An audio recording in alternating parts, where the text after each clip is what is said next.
Good evening, class. My name is Jessica Pollock, and I did my research paper on organizational behavior and how individual traits contribute to a person's growth success. The title of my paper was called The Master of Your Fate. This is for COM 622. There is a PowerPoint presentation that you can follow along with as we go through this, but let's kind of hit the ground running. So the overarching question that I had in my paper was, why is it that some people in organizations are successful over others, and how is it that attitude then affects that with these individuals? So you have somebody who is very motivated, has the right attitude and the aptitude, and then you have another person who has aptitude but not the right attitude, and you can clearly see the separation in between them, and one person, the one with attitude and aptitude, is climbing the social and corporate ladder, where the other colleague is kind of stayed behind. And the question here is, why does that happen, and how is it affected in organizational growth? So first and foremost, we're going to look at individuals. In my research, we try to look and make it about the individual, that this persons are guiding their development. They are the masters of their fate, essentially. And every individual is unique. Every individual is going to have personal attributes that are going to vary one person to the other. And some of these personal attributes are going to be maybe learning style, work ethic, attitudes, values, and emotions. And those things are important because those are what distinguish individuals from one another. So my set of beliefs, my set of values, my work ethic may be completely different from what my colleagues is. And the book looks at various types of fit, and we're going to name them here, but we're not going to look into them too much. But for the purposes of this video, we're going to pay attention to person job fit. But the book highlights person job fit, person group fit, person organization fit, and person vocation fit. So when we look at personality versus attitude, we're going to start with personality here. And the thing is that personality has been researched pretty extensively, and the researchers are not sure whether it's something that we're born with or it's something that we've learned. And the thing is, though, your personality is essentially, your tendency to behave in a certain way over the course of your life. And there are 5 big personality traits. Those are introversion or openness, conscientiousness, agreeableness, extroversion, and neuroticism. So now let's take a look at attitude. And attitude is a person's set of beliefs and feelings about specific ideas, situations, and other people. And this is important because a person's feelings about the things that they're feeling are indicators about how they're feeling about maybe others, how they're feeling about themselves, and how they're feeling about their job. So it's very important to recognize that the differences between a personality, something that you constantly are doing, and an attitude is something that you have formed specifically against a certain set of different indicators. And it's formed by 3 different components: cognition, affect, and behavior intent.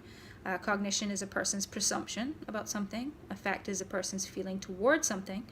And then the intention is the person's behavior to acting upon those things. So for the purposes of my paper, now that we've really kind of set aside all of those things, looking at how individuals are so different and they vary across different organizations, and that every person is unique, I attempted to look at a case study, and for the purposes of this presentation, the person will be called Employee X. So just some basic backstory here. Person X was working in their organization for a number of years. She displays job fit, person job fit, in that she has the necessary skills to do her job, and she has the knowledge to complete tasks effectively, which is essentially what person job fit is.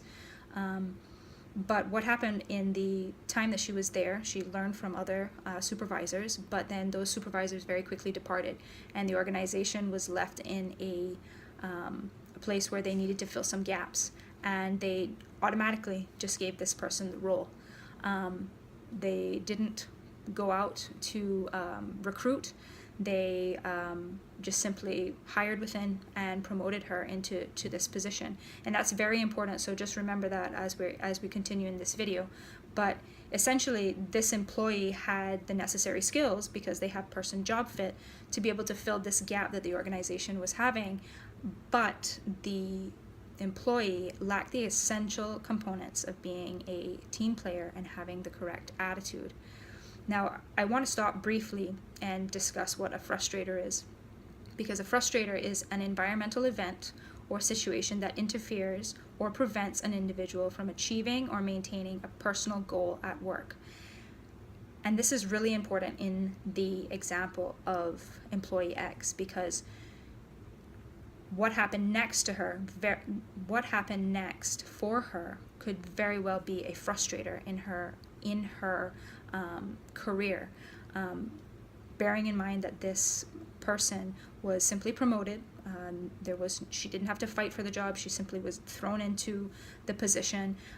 She had possibly a level of confidence in senior management in her, that she had the necessary skills to be able to do it, but because the organization desperately needed to fill a gap, they really didn't take a look at her attitude and other behavioral styles, and this ultimately cost the organization and cost employee X. So the book states that a person with a high level of commitment to their job and organization is likely to see themselves as a true member of the organization. These types of persons can overlook minor sources of dissatisfaction in the organization, and they can see themselves as a contributing member to the organization. It is very important to note that employee X is not that person. This person is constantly at battle with senior management, constantly has the wrong attitude, and is constantly making the lives of her subordinates underneath her really, really uncomfortable and very difficult for them to want to continue to work with her. And this is important because I believe that the frustrator and the indicator then is that she was put into a senior management position and was not given any guidance in order as to what the organization believed they wanted for her, and in turn, as she continued to act on what she felt was appropriate behavior, did not actually pan out that way. It's also important to note that a few years after this person was placed into this position, a more senior role appeared in the organization, and she was not successful in obtaining that job. And I also believe that that would have been an indicator and a frustrator for employee X. So finally, I just want to look at organizational citizenship, and that's the behavior of individuals to make a positive overall contribution to the organization. And if we go back to employee X, her work is acceptable, but she really is the type of person that she's not investing much in her team. She's not got the right attitude. Her behavior really is dysfunctional in that she does not want to contribute to the organization beyond the scope of what her job description is. And that really is unfortunate, but I also believe that that is tied back to the frustrator concept, in that she was not given the proper tools and the proper guidance up front when she was placed in this position to be able to properly and efficiently lead her team. So that concludes my presentation here today. I hope you enjoyed it. I learned a lot through this class, and I'm very grateful for getting to know each and every one of you. Thank you so much, and feel free to leave some comments.